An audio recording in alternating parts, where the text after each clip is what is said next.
माता दी दोस्तों, आपको भाई दूज अर्थात यम द्वितीया पर्व की हार्दिक ढेर सारी शुभकामनाएं।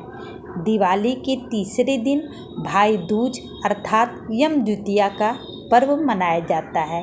यह त्यौहार यमराज और उनकी बहन यमुना से जुड़ा हुआ है। इस त्यौहार को संपूर्ण भारतवर्ष में मनाया जाता है। भाई दूज को संस्कृत में भागिनी हस्ता भोजना कहते हैं। कर्नाटक में इसे सौदरा बिदिगे के नाम से जानते हैं, तो वहीं बंगाल में भाई दूज को भाई फोटा के नाम से जाना जाता है। गुजरात में भौ या भय बीज, महाराष्ट्र में भाऊ बीज कहते हैं, तो अधिकतर प्रांतों में भाई दूज, भारत के बाहर नेपाल में इसे भाई टीका कहते हैं। मिथिला में इसे यम द्वितीया के नाम से भी मनाया जाता है। चलिए सुनते हैं यम द्वितीया की एक पौराणिक कथा। सूर्यदेव की पत्नी छाया के गर्भ से यमराज तथा यमुना का जन्म हुआ। यमुना अपने भाई यमराज से स्नेहवश निवेदन करती थी कि वे उसके घर आकर भोजन करें, लेकिन यमराज व्यस्त रहने के कारण यमुना की बात को टाल जाते थे। कार्तिक शुक्ल द्वितीया को यमुना अपने द्वार पर अचानक यमराज को खड़ा देखकर हर्ष विभोर हो गई।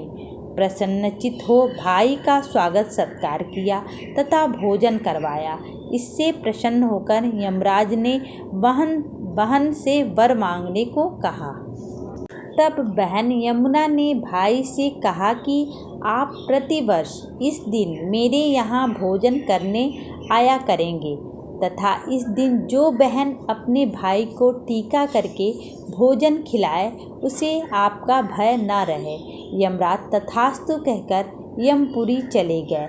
इसलिए ऐसी मान्यता प्रचलित हुई कि जो भाई आज के दिन यमुना में स्नान करके पूरी श्रद्धा से बहनों के आतिथ्य को स्वीकार करते हैं, उन्हें तथा उनकी बहन को यम का भय नहीं रहता।